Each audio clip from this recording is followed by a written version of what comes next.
There exists a book so ancient, so mysterious, that it was cast into the shadows of history. A book that speaks of angels who fell from grace, of demons that walk among men, and of a prophecy so profound that it was deemed too dangerous to be included in the Bible. For centuries, this book remained hidden, whispered about only in the circles of scholars and mystics. Some say it holds forbidden knowledge. Others believe it is a lost key to understanding the spiritual world. But why was it removed? And what secrets does it contain? As the words reveal themselves, they speak of things long forgotten, of angels who abandoned their place in heaven, of giants who once roamed the earth, and of a divine judgment yet to come. Could it be that this text holds knowledge that was never meant for human eyes? Was the Book of Enoch hidden to protect mankind? Or was it buried to keep its secrets from being known? One thing is certain: this book refuses to be forgotten. And now, after centuries of silence, it is time to uncover its mysteries once more. Before we explore the hidden text, we must first ask, who was Enoch? Unlike other biblical figures, Enoch's story is brief, yet his fate is unlike any other. He is a man who never tasted death, a man who walked so closely with God that he was taken from the earth forever. Genesis 5:24 states, "Enoch walked with God, and he was not, for God took him." But what does this truly mean? Every other patriarch in the genealogy of Adam is recorded as having lived and died. But Enoch? He simply vanished. He never grew old. He never saw death. Instead, he was taken, body and soul, directly into heaven. But why? Genesis 5:24 states, "Enoch walked with God, and he was not, for God took him." But what does this truly mean? Every other patriarch in the genealogy of Adam is recorded as having lived and died. But Enoch? He simply vanished. He never grew old. He never saw death. Instead, he was taken, body and soul, directly into heaven. But why? Genesis 5:24 states, "Enoch walked with God, and he was not, for God took him." But what does this truly mean? Every other patriarch in the genealogy of Adam is recorded as having lived and died. But Enoch? He simply vanished. He never grew old. He never saw death. Instead, he was taken, body and soul, directly into heaven. But why? Genesis 5:24 states, "Enoch walked with God, and he was not, for God took him." But what does this truly mean? Every other patriarch in the genealogy of Adam is recorded as having lived and died. But Enoch? He simply vanished. He never grew old. He never saw death. Instead, he was taken, body and soul, directly into heaven. But why? Why was Enoch chosen? What made him different from the rest of mankind? The answers may lie in the very texts that were removed from the Bible. The Book of Enoch.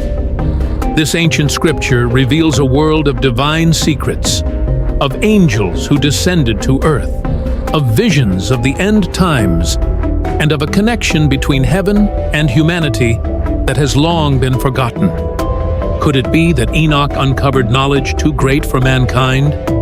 But the sins of the Watchers did not end with the birth of the Nephilim. They taught mankind the forbidden arts, secrets of war, weapon-making, and the dark sciences of enchantment and sorcery. The world spiraled into chaos. Blood was spilled without restraint, and the cries of the innocent reached the heavens. Heaven could not ignore the corruption. The cries of humanity reached the ears of the Most High, and divine judgment was set into motion. The mighty archangels descended upon the earth, sealing the fate of the Watchers. A great flood washed away the Nephilim, while the fallen angels were bound in chains and cast into the abyss to await their final punishment at the end of time. Though the Watchers were cast down, their legacy remains. Some believe their knowledge was never truly lost, that remnants of their teachings still influence mankind today. Were they merely rebels, or something more? A warning, perhaps, of what happens when divine order is broken? One thing is certain: the tale of the Watchers is not easily forgotten. Who were the Nephilim?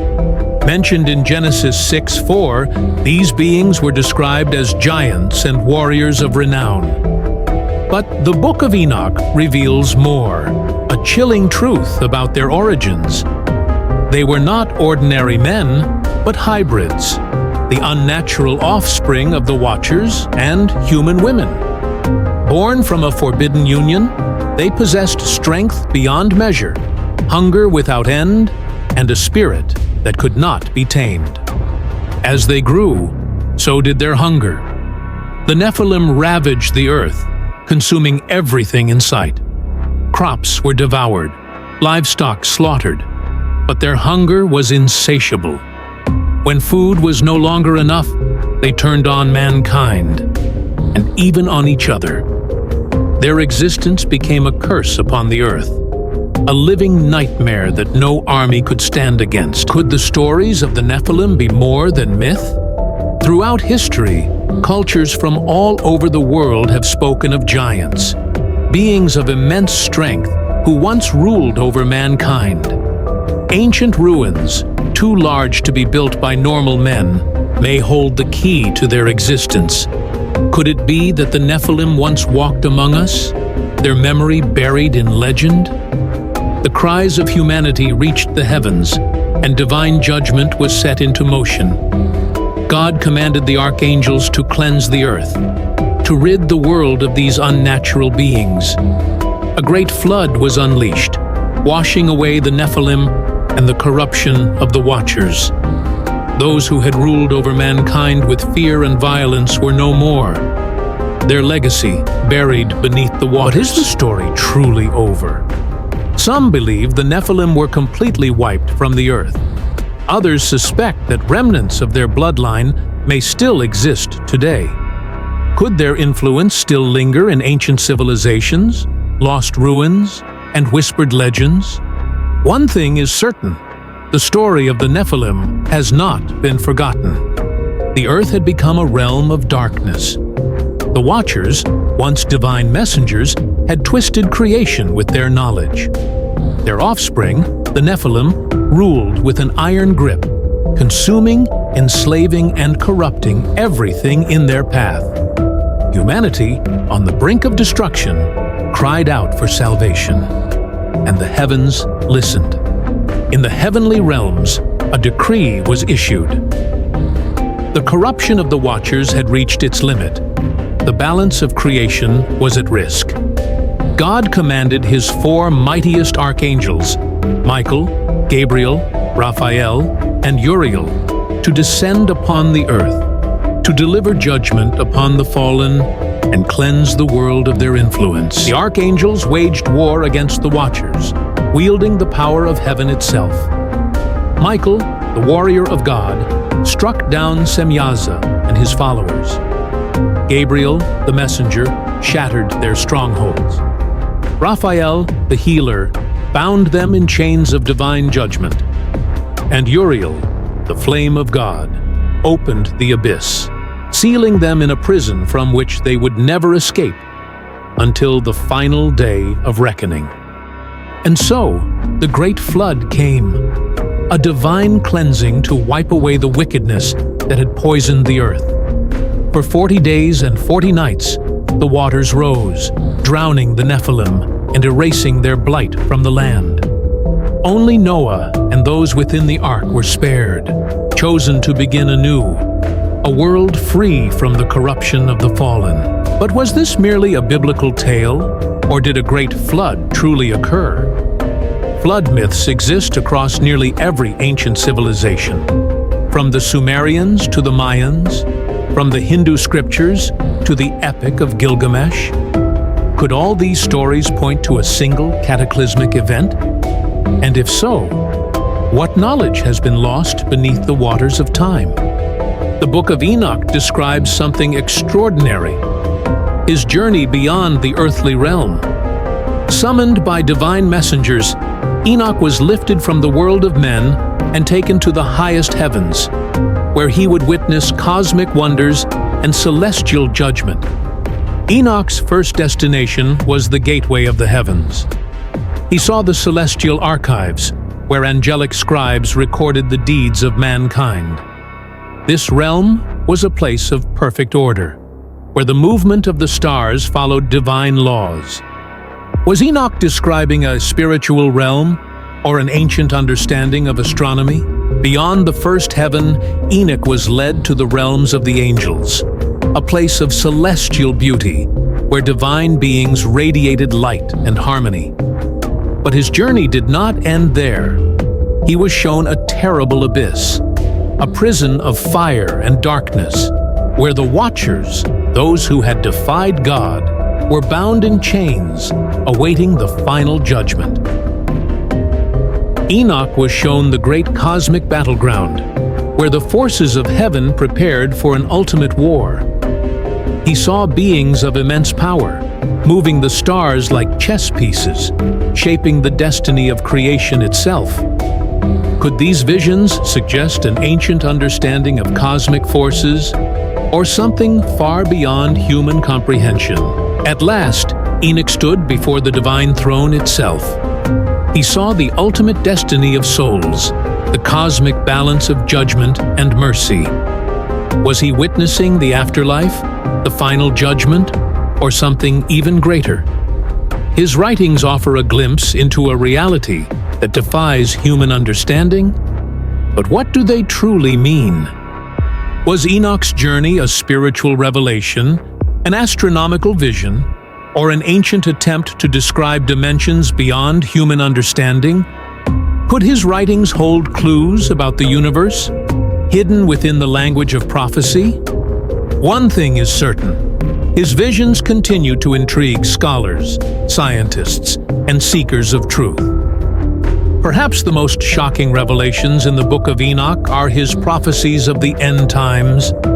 Enoch saw a future where the righteous are saved, the wicked are punished, and a great transformation takes place. He saw visions of war, fire, and celestial judgment, visions that would later be echoed in the books of Daniel and Revelation. The Book of Enoch speaks of the coming of a great figure, one who will rule with justice, overthrow the wicked, and establish a kingdom of righteousness.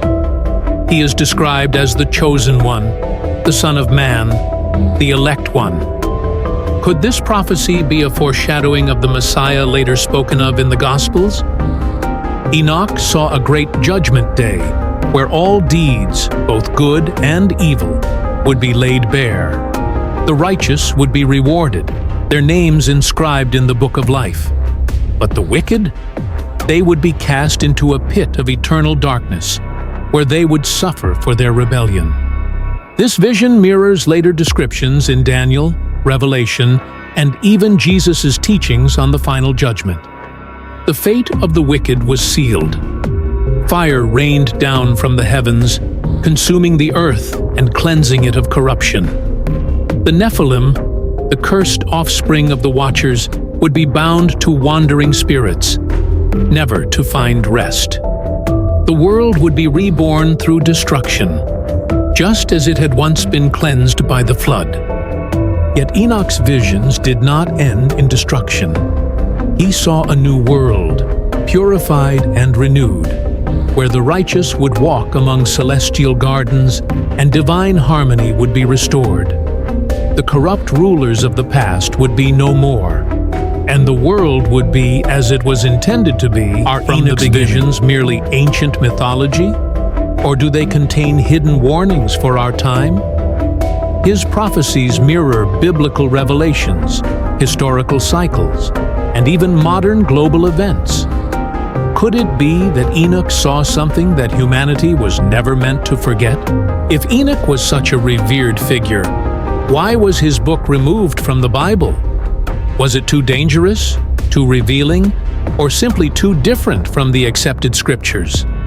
Some say it contains forbidden knowledge. secrets about the universe, angels, and the fate of mankind that religious leaders sought to suppress. The Book of Enoch was once widely read and considered sacred by Jewish and early Christian communities. Fragments of it were found among the Dead Sea Scrolls, showing that it was respected alongside other ancient scriptures. Even in the New Testament, the Book of Jude directly quotes from Enoch, recognizing its authority. Despite its early reverence, the Book of Enoch was ultimately rejected by the religious councils that determined the biblical canon. Some claim it was too mystical, too apocalyptic, and too strange, filled with vivid descriptions of fallen angels, cosmic visions, and a future judgment unlike anything found in other biblical texts. Some believe the Book of Enoch was removed because it revealed too much about the fallen angels, the watchers who descended to earth and corrupted mankind. Others claim it was cast aside because it spoke of a coming Messiah long before the New Testament. Did the book contain divine knowledge too powerful for humanity to possess? But the Book of Enoch was never truly lost. While it disappeared from Western traditions, it was preserved in Ethiopia, where it remained part of the Ethiopian Orthodox Bible. In the 18th century, scholars rediscovered its forgotten pages, reigniting debate over its meaning and significance. Why was it hidden for so long? And what does its survival mean for our understanding of ancient religious texts? The removal of the Book of Enoch raises many questions.